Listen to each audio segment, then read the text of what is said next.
NASA has a knack for making even simple concepts confusing, even something as simple as time. Now, you may notice while watching our live coverage of space shuttle launches that there are two different clocks. The one NASA has that says T-, or terminal count, which is the one you're probably used to. But then there's the one we have that says L-, or launch clock, and of course they don't match. So let's start with NASA's T- clock and a bit about how that all works. The T- clock starts counting at T- 43 hours and begins counting down to the launch of the space shuttle. Once the T- clock hits T- 27 hours, it hits the first of what's called a built-in hold. That means that at T- 27 hours, the clock will actually stop counting down and sit at T- 27 hours, usually for about 4 hours or so. Now, it's designed to do this.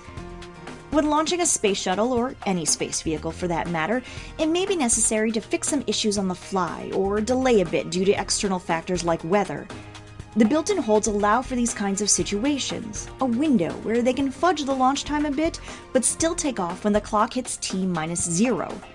This means the time you see on the T- clock is not the time left to the exact launch.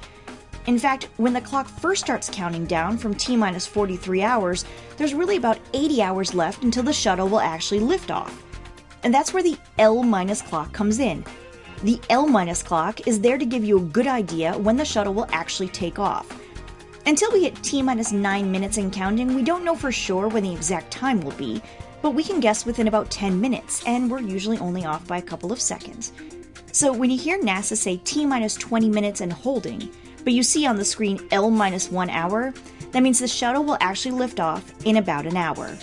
And that's why we have two clocks. One, the T- clock, designed to allow the space shuttle to launch within its window of opportunity at T-0, and the other clock, the L- clock, designed to give you a rough idea as to when it's really taking off, so you don't sit there expecting the shuttle to launch in 20 minutes when it's really launching in about an hour. Or, in other words, don't pay any attention to the T- clock, it'll only mess you up.